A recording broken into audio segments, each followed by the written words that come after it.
বাবা শব্দ দুইটা খুব ছোট, মা শব্দটাও ছোট, বাবা শব্দটাও ছোট, কিন্তু এটার অর্থ অনেক ব্যাপক, এটার দায়িত্ব অনেক ঊর্ধ্বে এবং কর্তব্য অনেক ঊর্ধ্বে। আমার বাবারা, বন্ধুরা,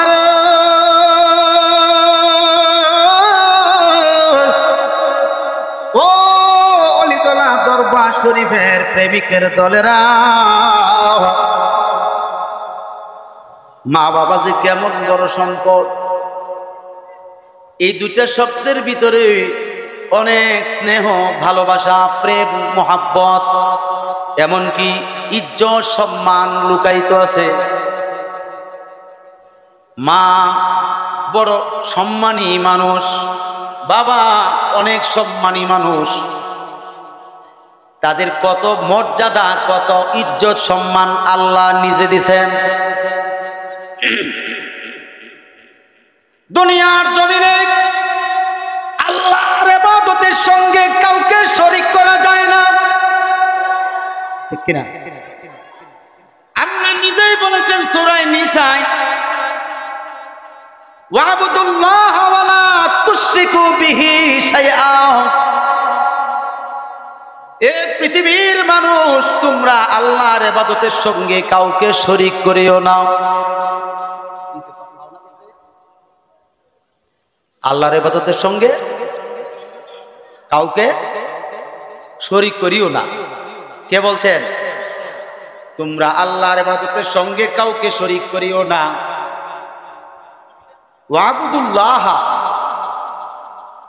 ওয়াবুদুল্লাহ, খুব সূক্ষ্মভাবে বোঝার চেষ্টা করবেন।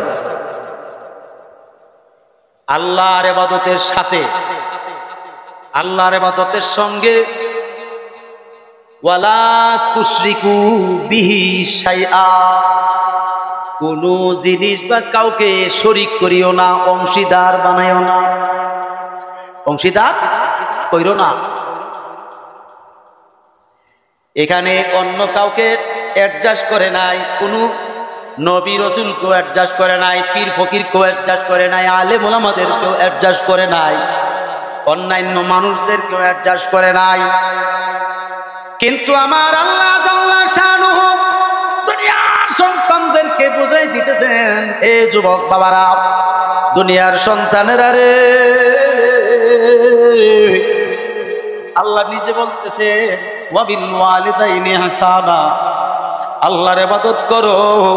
ইবাদতের যে মর্যাদা, যে সম্মান আল্লাহকে তুমি দিবা, ঠিক এমনই মর্যাদা, এমনই সম্মান তোমার পিতামাতার সঙ্গে ভালো সুন্দর সুন্দর ব্যবহার করা।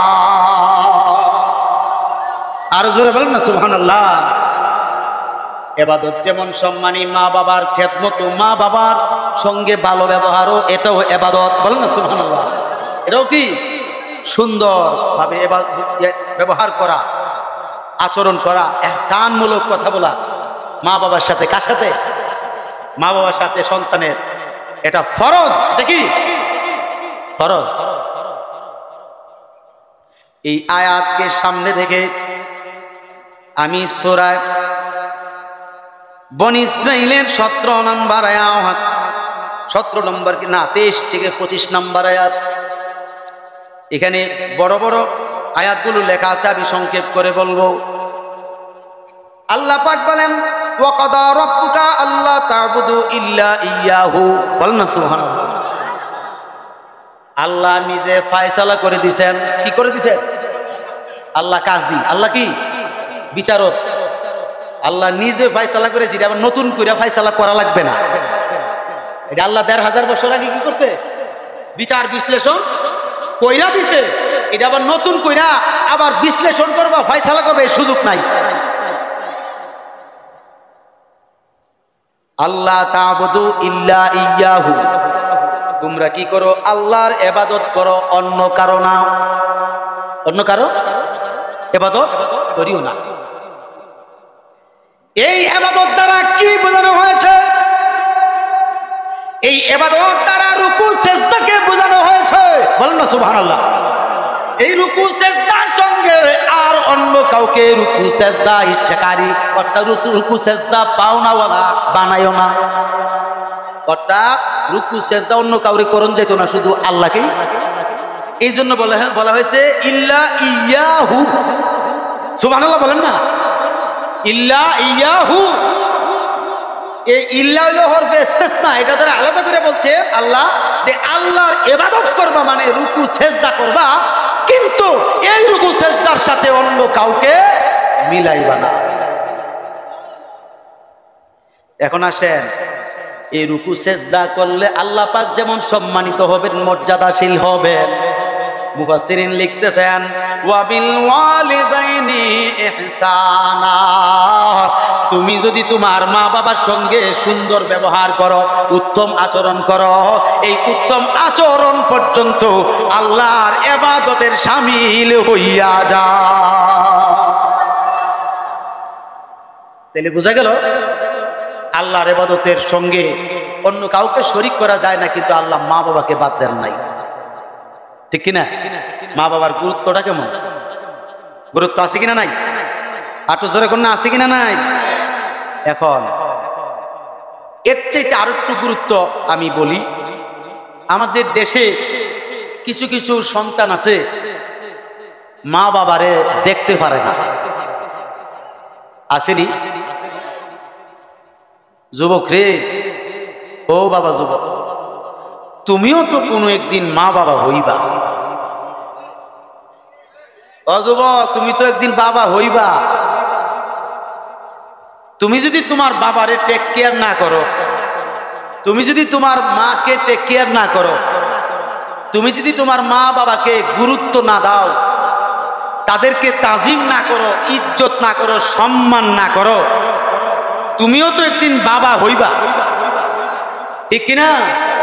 তাইলে বুঝা রেখো, ক্ষেতের মাটি ক্ষেতই ভাঙবো, লাইলো আর তুলতো না। হাত তুলা বলেন, দুই হাত তুলা বলেন ঠিক না বে ঠিক? দুই হাত উঁচু করে বলেন ঠিক কিনা? কারণ তুমি যখন যুবক হইবা, আরে বাবা হইবা, তোমার ছেলে তখন যুবক হইব, তখন একটা তোমার মতন একটা চাবি ঘর আনবো, আনার পরে তোমারে যেমন তোমার চাবিয়ে মুসরে তোমার মা বাবারে কষ্ট দেওয়াইছো, ঠিক তেমনি ভাবে তোমার ফুতের বউ চাবি হইয়া তোমার ফুতেরে মুসরাইব, এরপরে তোমারে শেষব।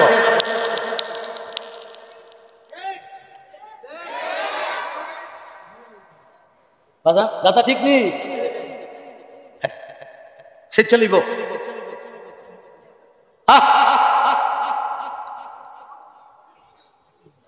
মা বাবার অনেক দাম, অনেক মূল্য।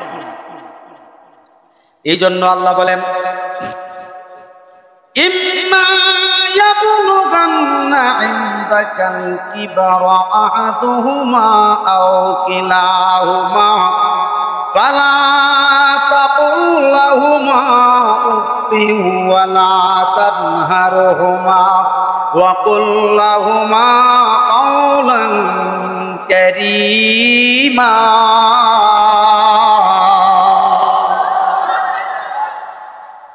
এই পৃথিবীর যুবক শুনে নাও, আল্লাহ বলে দিয়েছেন যদি তোমার নিকট তোমার পিতামাতার মধ্যে কোনো একজন যদি বৃদ্ধ অবস্থায় পৌঁছে যায়, অর্থাৎ বয়স্ক অবস্থায় যদি পৌঁছে যাওয়া হয়, আও কিলাহুমা, এবং দুইজনেই যদি বৃদ্ধ অবস্থায় পৌঁছে যায়, এই বৃদ্ধ অবস্থায় যদি পৌঁছে যায়, এরপরে আল্লাহ বলেন ফালা তাকুল লাহুমা উফিন ওয়ালা তানহারহুমা। যুবক রে, তোমার মা বাপ যখন বৃদ্ধ হয়ে গেছে, তখন শিশু বাচ্চার মতো তাদের ব্রেন হয়ে যায়। ঠিক কিনা বলেন? শিশু বাচ্চা যখন প্রস্রাব করলে বলতে পারে না, ব্রেন নাই।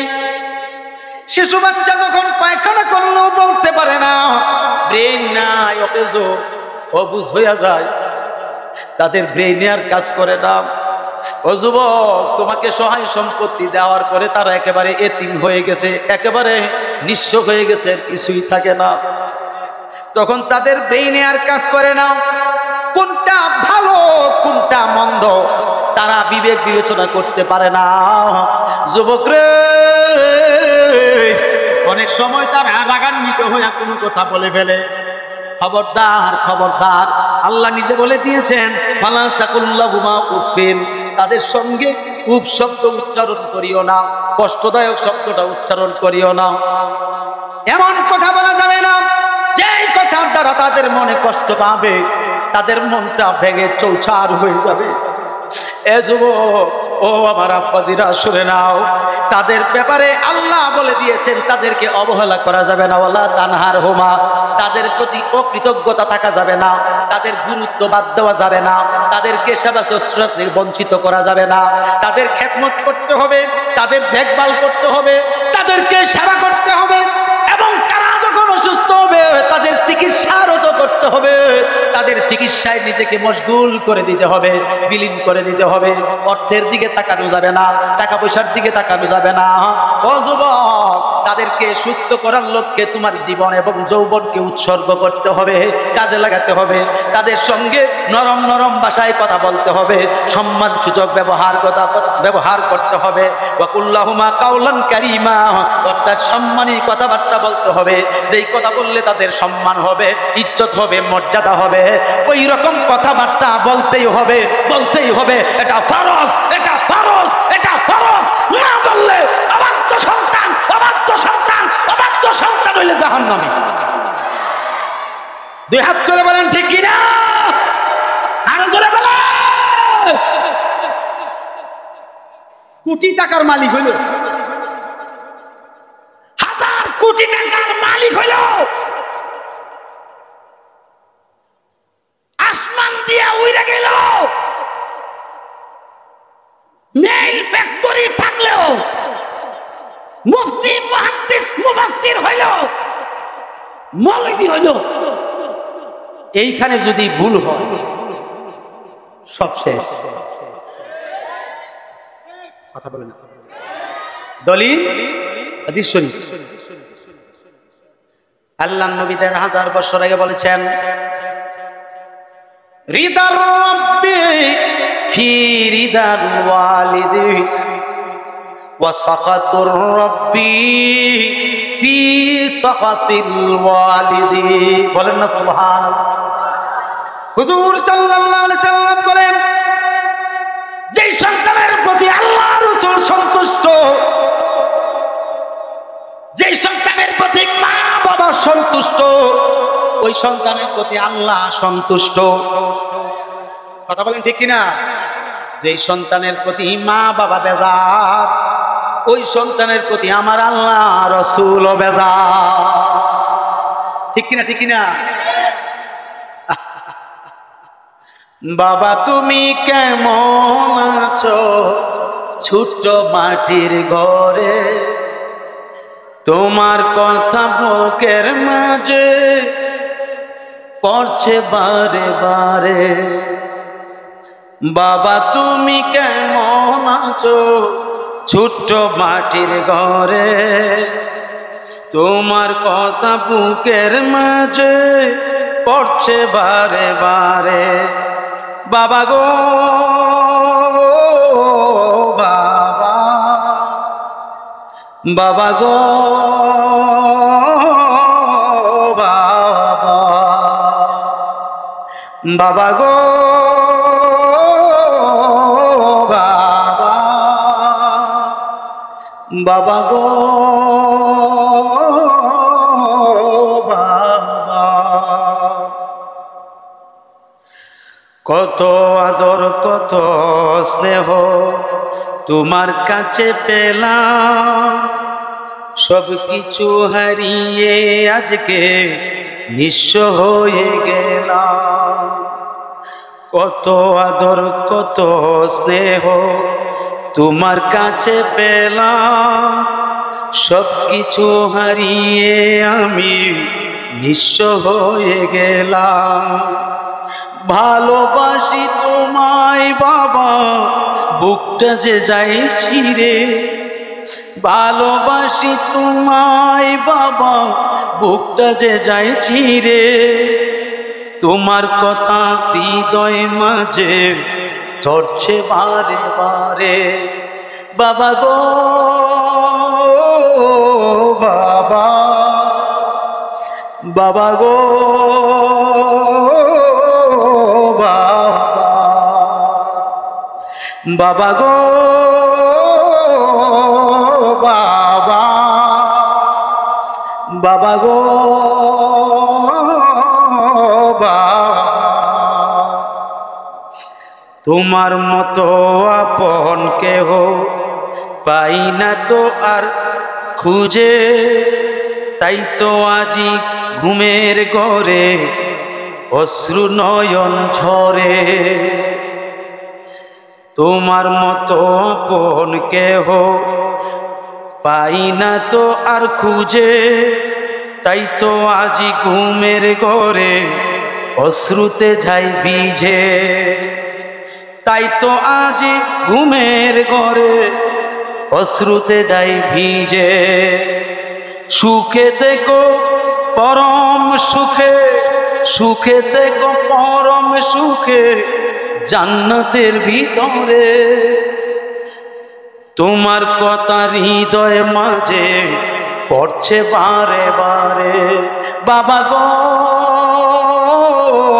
বাবা, বাবা গো বাবা, বাবা গো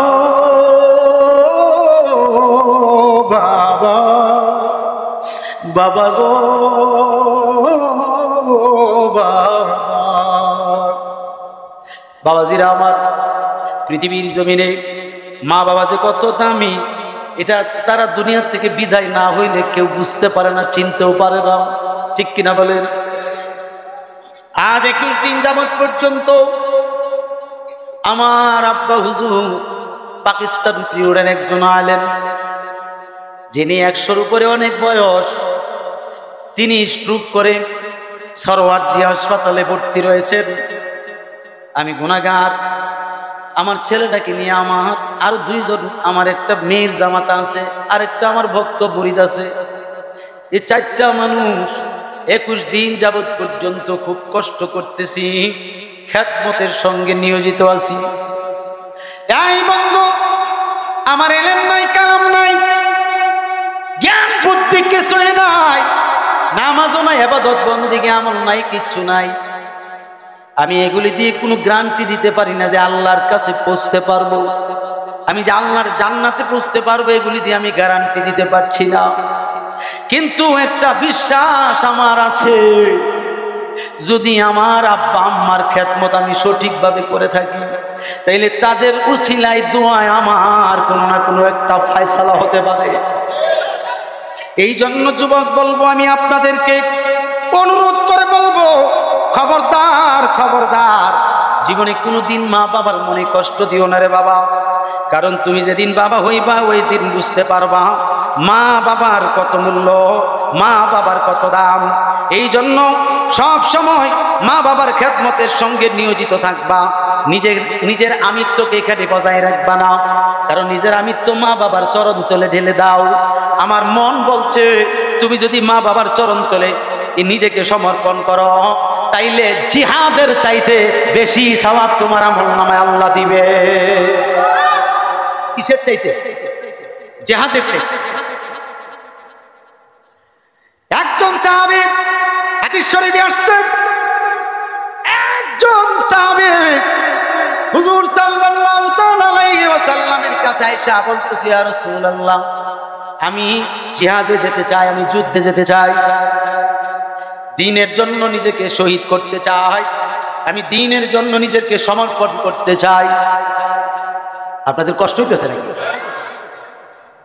হুজুর, মেহেরবানি করে আমাকে আপনি যুদ্ধে নিয়ে যান, আমি ইসলাম ধর্মের জন্য নিজেকে উৎসর্গ করে দেব, বিলীন করে দেব। আমার নবীজি বলছেন, হে যুবক বাবা, তুমি শোনো, তোমার ঘরে তোমার মা বাবা বেঁচে আছে কিনা? বলতেছে, জি হুজুর, বেঁচে আছে, তারা খুব বয়স্ক। নবীজি বলছেন, খবরদার, তুমি তোমার মা বাবার কাছে ফিরে যাও, তাদের কাছে গিয়ে তাদের সেবা যত্ন করো, খেদমত করো। তাদের মনকে খুশি রাখো, সন্তুষ্ট রাখো, তাদের মনে কষ্ট দিও না, তাদের সেবার মধ্যে নিজেকে সমর্পণ করো, তাদের সেবা যত্নের মধ্যে তুমি নিজেকে বিলীন করে দাও। আমি রাসূল বলছি, তুমি এখান থেকে চলে যাও তোমার মা বাবার কাছে, তোমার মা বাবার কাছে গিয়ে তাদের খেদমতে নিজেকে বিলীন করে দাও। আমি নবী ঘোষণা করলাম, তাদের খেদমত যদি তুমি করো, এই জিহাদের সওয়াব তোমার আমল নামায় আল্লাহ লিখে দিবে। বলেন না আল্লাহু আকবার, মহাব্বতে বলেন না ইয়া রাসূলুল্লাহ, বলেন না ইয়া ওলি আল্লাহ। আপনাদের কষ্ট হচ্ছে? নিজেকে সমর্পণ করো মা বাবার চরণ তলে। কার চরণ তলে? আল্লাহ পাইবা, আল্লাহ রাসূল পাইবা, আখিরাত পাইবা, জান্নাত পাইবা, ঠিক কিনা? কিন্তু তারা বেজার হলো, হাজার হাজার কোটি কোটি অর্থ সম্পদের মালিক তুমি হইবা, কিন্তু মাগা জান্নাত মিলবে, ঠিক কিনা? এত মায়া করছেন যারা সংসারে, বাজান নিজ দিলটা একটু নরম করে দেব, দিলটা নরম করে। এত মায়া করছেন যারা সংসার, এখন বুঝি শুয়া আছে কবরে, এখন বুঝি শুয়া আছে। আব্বায়া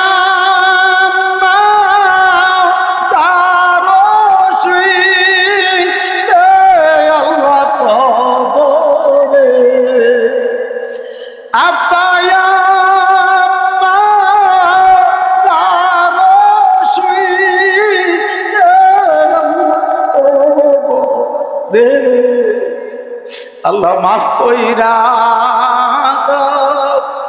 দয়াল নবী খাতি, আল্লাহ মাফ কইরা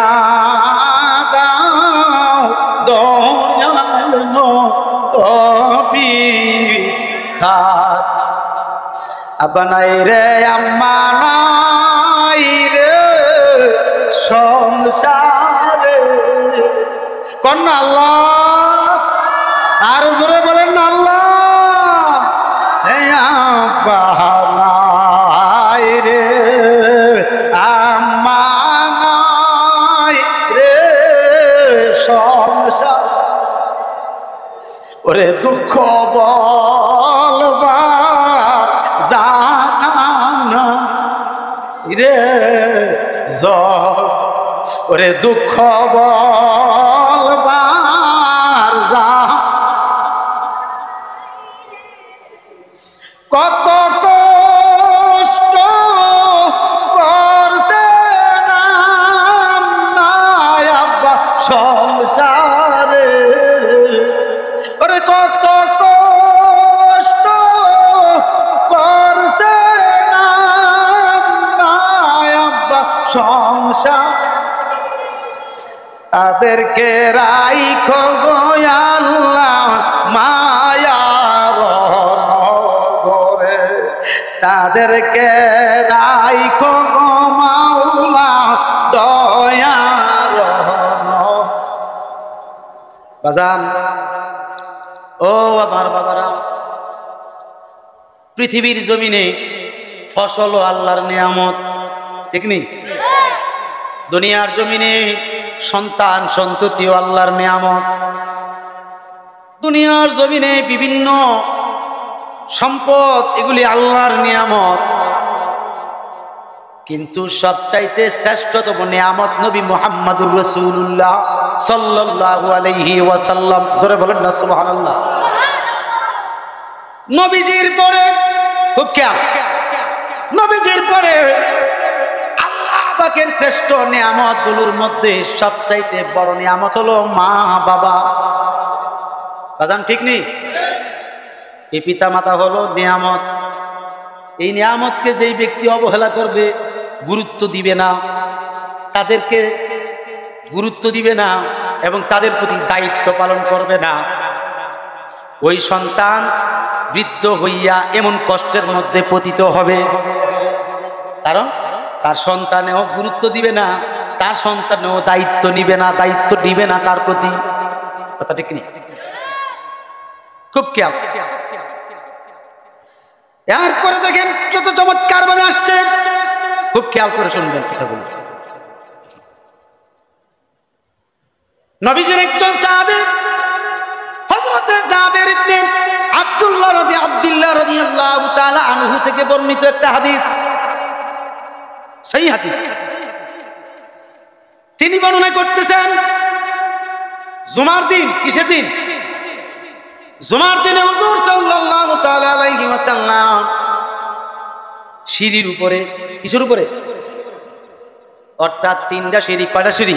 মিম্বর। মিম্বরের তিনটা সিঁড়ি। প্রথম সিঁড়িতে নবীজি কদম মুবারক রাখছেন, নবীজি আমিন বলছেন। কি বলছেন? আমিন। দ্বিতীয় সিঁড়িতে যখন নবীজি কদম মুবারক রাখলেন, নবীজি আবার আমিন বলেছেন। তৃতীয় সিঁড়িতে যখন নবীজি কদম মুবারক রাখলেন, নবীজি আমিন বলেছেন। কয়বার? ভাইজান ভাইজান ওই ওই ওই ওই কই জানো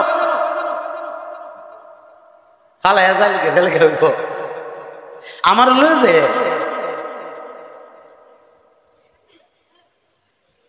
আমিন কয়বার কইছে? সিঁড়ি কয়টা? নবীজি কতবার কদম মুবারক রাখছে? 3 বার। মনে থাকবো নি? সাহাবায়ে কেরামরা তাজ্জব হয়ে গেছে, আশ্চর্য হয়ে গেছে, ব্যাপার কি? কাউকে কোনো কিছু বলতে তো শুনি নাই, নবীজি আমিন বললেন কেন? কারণটা কি? যখন নবীজি সিঁড়ি থেকে নামলেন, নামাজ শেষ করলেন, সাহাবীদের মধ্যে একজন সাহাবী আমার নবীকে দাঁড়িয়ে জিজ্ঞেস করলেন। এই সাহাবীরার মশহুর রিওয়ায়াত দ্বারা প্রমাণ হযরতে সিদ্দিক আকবর রাদিয়াল্লাহু তাআলা আনহু তিনি বলছেন, তিনি জিজ্ঞাসা করছেন, বলেন না সুবহানাল্লাহ। তিনি ডাক দিয়ে বলে, নবী গো, মায়ার নবী গো, ও গো দয়ার নবী, আমরা তো কাউকে কিছু বলতে শুনি নাই। আপনাকে দেখেছি প্রথম সিঁড়িতে কদম মুবারক রাখছেন, আমিন বলছেন। দ্বিতীয় সিঁড়িতে কদম মুবারক রাখছেন, আমিন বলছেন। তৃতীয় সিঁড়িতে কদম মুবারক রাখছেন, আমিন বলছেন। এই 3 বার আমিন বলার পিছনে কি রহস্য আছে, কি বিষয় আছে জানতাম চাই। এবার আমার নবীজি সুন্দর করে বলতেছেন, হে আমার সাহাবীরা, তোমরা শুনে নাও। আমি যখন প্রথম সিঁড়িতে আমার কদম রাখলাম, তখন জিবরাইল আমিন আইসা আমাকে বলতেছে, হে মুহাম্মদ, সবাই বলেন সাল্লাল্লাহু আলাইহি ওয়াসাল্লাম, ওগো আল্লাহর রাসূল, যখন আমি প্রথম সিঁড়িতে পা রাখলাম, জিবরাইল এসে বলতেছে, ওগো মুহাম্মদ সাল্লাল্লাহু আলাইহি ওয়াসাল্লাম, যেই ব্যক্তি আপনার উম্মতের মধ্যে পবিত্র মাহে রমজান পাইল, রমজানের রোজা রাখলো না, রমজানের পাইয়া নিজের গুনাহ মাফ করাইতে পারলো না, মা বাবার গুনাহ মাফ করাইতে পারলো না, এই ব্যক্তিটা ধ্বংস হইয়া যাক। এই জন্য আমি নবী জিবরাইল যে দোয়াটা করছে, আমি আমিন বলছি। এখন বলেন, দোয়া করনেওয়ালার দাম বেশি না আমিন বলনেওয়ালার দাম বেশি? চিন্তা করেননি? নবীজি আমিন না বললে দোয়া কবুল হয় না। যখন আমি দ্বিতীয় সিঁড়িতে পা রাখলাম, দ্বিতীয় সিঁড়িতে পা রাখার পরে হযরতে জিবরাইল আমিন আয়েশা আমাকে বলতেছে, ইয়া রাসূলুল্লাহ, যে ব্যক্তি দুনিয়ার জমিনে মা বাবারে জীবিত পাইছে, কি পাইছে?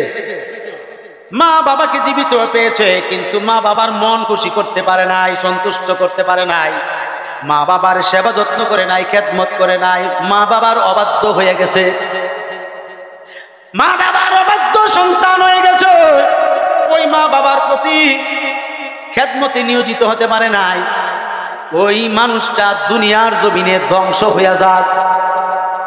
নবীজি এই জন্য বলছেন আমিন। মা বাবার কথা আসেনি, কেউ বাজান আসেনিও। এখন নবীজি বলছেন যে কথাটা, এই কথাটা তো হাদিস। কথাটা কি? হাদিসরে অমান্য করা যাবে নি? হাদিসকে অমান্য করলে কি নবীজিকে মান্য করা হয় না অমান্য করা হয়? তো নবীজিকে অমান্য করলে মুসলমানই তো থাকেনি, তো মুসলমানই তো না থাকলে বেহেশত পাওয়া যাবে না। অথচ একটা সিরিয়াল আছে না, এই জন্য নবীজি বলছেন আমি আমিন বলছি। হুজুর দ্বিতীয় বুঝলাম, তৃতীয় সিঁড়ি তো নাম উঠার পরে আপনি আমিন বলছেন কেন? এবার নবীজি ডাক দিয়ে বলে সাহাবীরা রে, সাহাবীরা, দুনিয়ার জমিনে আমার উম্মতের মধ্যে যে ব্যক্তি আমার নাম মুবারক শুনলো, আমার নাম মুবারক শুই না আমার উপরে দরুদ সালাম করলো না, আটো জোরে বলেন না সুবহানাল্লাহ, আমার উপরে দরুদ সালাম করলো না, ওই ব্যক্তি ধ্বংস হোক। জিবরাইল আমিন দোয়া করছে, এই জন্য আমি নবী বলছি আমিন। এখন আমাদের দেশে এমন মৌলবী আসেনি নবীর নাম শোনার পরেও দোয়া দরুদ শরীফ পড়ে না? আছে কিনা নাই? কম জোরে কোন আছে না নাই? যেই মৌলবীটি, যেই সমস্ত মৌলবীটি আজকে বেদাত বেদাত বলতেছে ঈদে মিলাদুন নবীকে, একটা কুলাঙ্গার আছে আমগো এই ব্রাহ্মণপাড়া তুই বাড়ি, নাম কইতাম না, এই কুত্তাটার নাম নিল আমার ভাল লাগে না, আপনার লাগে নিতাম নাই কা ও আপনার দলের মৌলবীর নাম না নিয়ে ওই বালা, ঠিক কিনা? এ দুষ্ট বলে ঈদে মিলাদুন নবী পালন করা নাজায়েজ।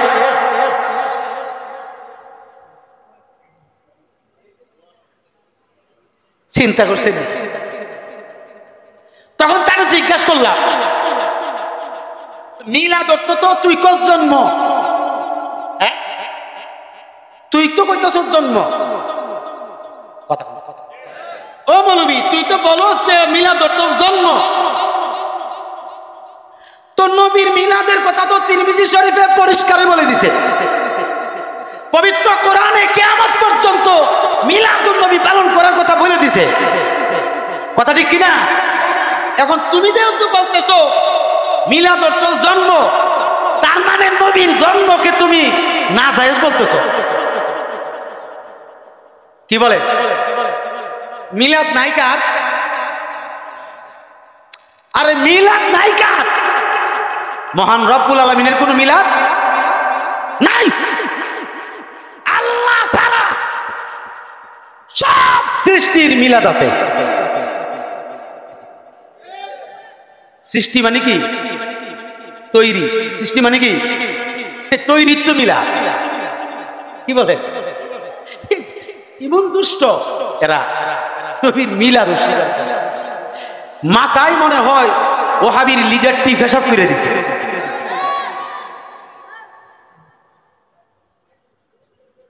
কষ্ট হইতেছে?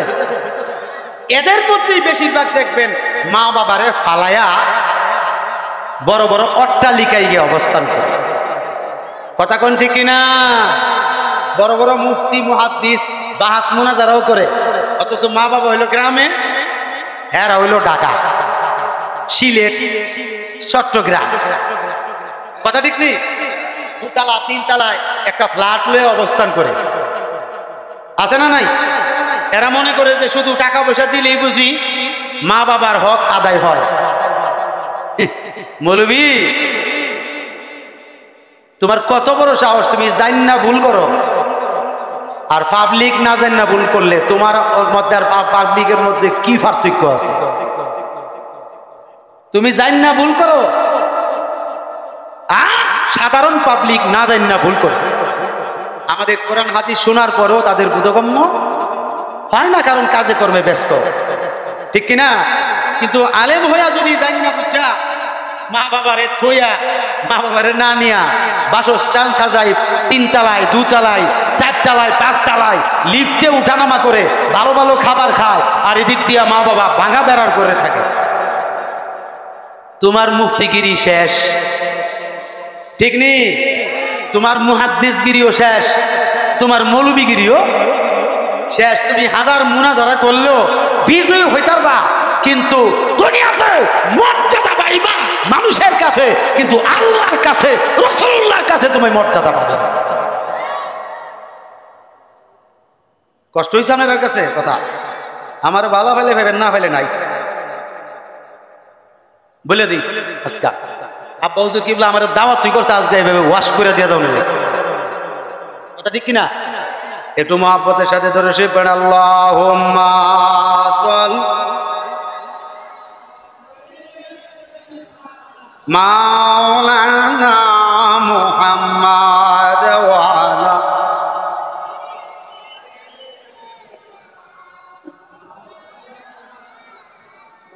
আরো মহব্বতে বলেন আল্লাহুম্মা সাল মাওলানা মুহাম্মাদ ওয়া আলা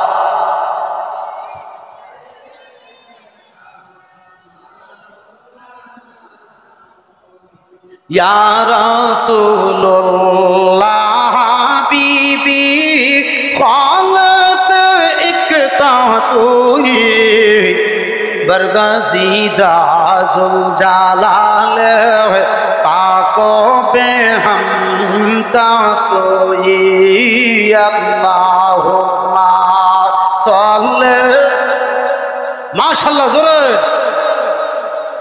মাওলানা মুহাম্মাদ ওয়া আলা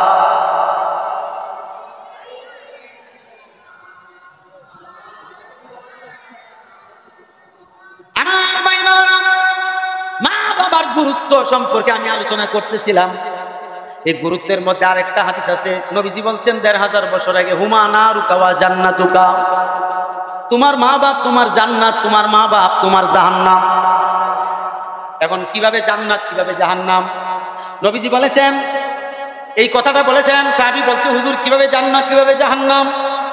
নবীজি ভেঙে দিয়েছেন, হে আমার সাহাবীরা শুনে নাও, তোমার মা বাপ তোমার জান্নাত মানে হলো তুমি যদি তোমার মা বাবার খেদমত করো, সেবা করো, যত্ন করো, তাদের মন খুশি করো, তাইলে তুমি জান্নাতি। আর তোমার মা বাপ তোমার জাহান্নাম মানে হচ্ছে তুমি যদি তোমার মা বাবার মনে কষ্ট দাও, মা বাবার অবাধ্য হয়ে যাও, তাইলে তোমার মা বাবার দ্বারা বদদুয়ার দ্বারা তুমি জাহান্নামে। কথা ঠিক কিনা? এখন আসেন, মা বাবার অবাধ্য হবেন কোন সময়? মা বাবা যদি বলে যে আল্লাহ ছাড়া অন্য কাউকে আল্লাহ মানো, কথা বুঝেন নাই? যে আল্লাহ এক অদ্বিতীয়, এটা না মান না, মূর্তিরেও আল্লাহ মানো, খুদা মানো, অর্থাৎ আল্লাহর সাথে শিরক করতে বলে যদি মা বাবা যদি বলে সন্তানকে যে তুমি আল্লাহর সাথে শরীক করোনি লাগবো, অর্থাৎ লা ইলাহা ইল্লাল্লাহ বাদ দিতেইব, বাদ দিয়া নমো নমো শিব শিব এরকম যদি তুমি আল্লাহর সাথে শরীক করতে চাও, তাইলে তুমি তোমার এই মা বাবাকে মানতে পারবে না। আত্মীলা বলেন ঠিক কিনা? আর জোরে বলেন মানতে। অর্থাৎ কোরআন হাদিসের বহির্ভূত কোনো কথা যদি বলে এটা মানা যাবে না, কিন্তু সম্মান করতে হবে। কি করতে হবে? সম্মান করতে হবে। জন্ম দিছে যে মা বাপ, এই জন্য কি করতে হবে? সম্মান করতে হবে। এই গেল গুরুত্ব শেষ। আসেন দায়িত্ব। কি মা বাবার প্রতি সন্তানের কি দায়িত্ব আছে? আমি সব জায়গায় বলে থাকি, সর্বপ্রথম মা বাবার জন্য সন্তানের উপর একটা দায়িত্ব আছে। আমার দিকে খেয়াল, মনোযোগ আমার দিকে। সন্তানের প্রথম নাম্বার দায়িত্ব হলো, অনেক সময় মা বাবা সংসার চালাইতে গিয়ে অনেক টাকা পয়সা ঋণ করে ফেলে। ঋণ করেনি, অর্থাৎ সন্তানকে জিজ্ঞাসা করে না, ঋণ করে ফেলে। ভাইরা আমার, এই কথাগুলো জেনে রাখেন, কাজে লাগবে। মা বাবা ঋণ করে অনেক সময় সংসার চালায়নি, কেউ চালায়নি। সর্বপ্রথম সন্তানের দায়িত্ব হইল মা বাবার ঋণ পরিশোধ করা। কি পরিশোধ করা? ঋণ। কারণ ঋণ খুব খারাপ। এ রেইনে আপনি মনে করেন যে পথের ফকির বানাই নিবেন, রেইন ভালো না। তাইলে মা বাবার প্রতি সন্তানের যে প্রথম নম্বর দায়িত্ব সেটা হচ্ছে মা বাবা যদি রেইন কইরা বৃদ্ধ হইয়া যার তো কামাই রুজি করার ক্ষমতা নাই, তখন সন্তানের উচিত ওই মা বাবার ঋণ গুলো পরিশোধ করা। কয় নাম্বার গেছে? 1 নাম্বার দায়িত্ব। 2 নাম্বার হলো এই আব্বা আম্মা যদি অসুস্থ হয়ে যায়, কি হয়ে যায়? বিমারি হয়ে যায়, সন্তানের দায়িত্ব হইল মা বাবারে সেবা করা, মা বাবার চিকিৎসা করা। ঠিক নি? ঠিক নি? ডাক্তারের কাছে নেওয়া, ডাক্তার দেখায় মা বাবারে সুস্থ করা, সুস্থ করার চেষ্টা করা। হায়াতের মালিককে, মৌতের মালিককে, এখানে তো কারো হাত নাই। ঠিক নি? হায়াত মৌত আল্লাহর কাছে। এই জন্য আল্লাহ নবী বলে দিয়েছেন, এ সন্তান, ও বাবা যুবক, তোমার মা বাবা যখন অসুস্থ হবে, তোমার 2 নাম্বার দায়িত্ব হলো মা বাবার সেবা করা, মা বাবার চিকিৎসা করা, মা বাবার খেদমত করা। বলেন না সুবহানাল্লাহ। 3 নাম্বার দায়িত্ব হলো তাদেরকে কামাই রুজি করে খাওয়ানো। তাদেরকে কামাই রুজি করে, আপনারা বেজার হইতেছেন আমার আলোচনায়, হ্যাঁ? আমার হুজুর কিবলা আমাকে এই 2টা সাবজেক্টে যে দায়িত্ব আর কর্তব্য, কর্তব্য মানে গুরুত্ব আর কি, বুঝেননি? কর্তব্য, দায়িত্ব এবং কর্তব্য। যখন মা বাবা বৃদ্ধ হয়ে যাবে, জমিতে চাষাবাদ করতে পারবে না, মানুষের বাড়িতে কাজকর্ম করতে পারবে না, ব্যবসা বাণিজ্য করতে পারবে না, এমনকি কোন জায়গায় গিয়ে কামাই রুজি করতে পারবে না। এই জন্য সন্তানের দায়িত্ব হইল মা বাবারে কামাই রুজি করে তাদেরকে উপার্জন করে খাওয়ানো। ঠিক কিনা বলে? এই জন্য হাদিস শরীফে আল্লাহ রাসূল কি বলেন দেখেন, আমর ইবনে শুআয়ব তিনি তার পিতা থেকে, তিনি তার দাদা থেকে, আমর ইবনুল আস রাদিয়াল্লাহু তাআলা আনহু থেকে বর্ণনা করেন, কোন একজন ব্যক্তি রাসূল করিম সাল্লাল্লাহু আলাইহি সাল্লামের নিকট আসলো। আয়েশা বলতেছে, হুজুর, ইয়া রাসূলুল্লাহ, আমার এই সম্পদগুলো আমার আব্বা আমারে লিখে দিলাইছে। কি করে দিলাইছে? লিখে দিলাইছে, একবার লিখে আমারে দিলাইছে, আব্বার কাছে আর কিছু নাই। তখন আমি দেখলাম এই সম্পদের মালিক আমি হয়ে গেছি, কিন্তু আমার আব্বা এই সম্পদগুলো আমাকে রুজি রোজগার করার জন্য দেয় না, জোর করে আমার সম্পদগুলো তিনি ভোগ করছেন। তিনি কি করছেন? চাষাবাদ করছেন, কইরা কইরা তিনি নিজের সংসার চালাইতেছেন, কিন্তু আমি কিচ্ছু করতে পারি না। আমার কথা বুঝতেছেন? এই রকম সিস্টেম আমাদের অলিতলা আসেনি, কথা কোনা বড়রা আসেনি, কুমিল্লা আসেনি, ব্রাহ্মণবাড়ি আসেনি, বাংলাদেশে আসেনি। মানে বাপের সম্পদ দেওয়া লেখা আছে না? লেখা দেওয়ার পরে আর কোন বাপের কিছু থাকে?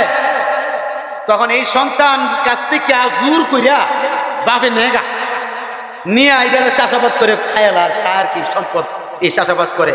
তিনি আইসা বলতেছে, হুজুর, আমি তো কিচ্ছু করতাম পারতাছি না, এটার ব্যাগ কি? হুজুর সাল্লাল্লাহু আলাইহি সাল্লাম তিনার আব্বার কাছে গেলেন, সাহাবীর আব্বার কাছে গেলেন, গিয়ে বলতেছেন, বাবাজি, আপনার সন্তানকে যদি আপনার সম্পত্তি লেখা দিয়ে দেন, আপনি করতে দেন না কেন? এবার ওই মুরব্বী ওই সন্তানের বাবা ডাক দিয়ে বলে, নবী গো,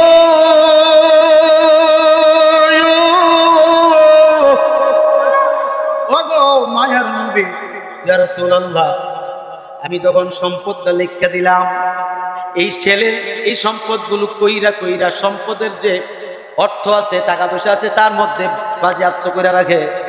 আমি বাবারে কিছু দেয় না, আমি খাইতে পারি না, কোনো কিছুই পাই না। এই জন্য আমি তার কাছ থেকে এই জমিনগুলো নিয়ে কইরা দেখাইতেছি, আমি তো বুক দখল করতেছি না। অর্থাৎ তার সম্পদ তারই আছে, তার তো লেখা দিয়া লাইছি, কিন্তু আমি তো পেটটা বাঁচানোর জন্য, আমার সংসারটা বাঁচানোর জন্য, এই ছেলে তো আলাদা হয়ে গেছে, এই সংসারটা বাঁচানোর জন্য আমি জমিনগুলো একটু করে করে খাইতেছি, বাকি জমিনগুলো তো তার মধ্যে রয়েছে, আমি কিছু সম্পদ আমি ভোগ করতেছি, এই জন্য আমি নিরুপায় হয়ে গেছি। হুজুর, আমার কি করার আছে এখানে বলেন? আমার নবী বলছেন, হে আবার সাহাবী, তুমি শোনো, আনতা ওয়া মালুকা লিওয়ালিদিকা ইন্না আওলাদাকুম মিন আতিয়াবিহিম কাসবিকুম কুলু মিন কাসবিন আওলাদিকুম। বল না সুবহানাল্লাহ। নারায়ে তাকবীর, নারায়ে রিসালাত, নারায়ে তাওসিয়া, বিশ্বহুজুরের আগমন, আল্লাহর আগমন।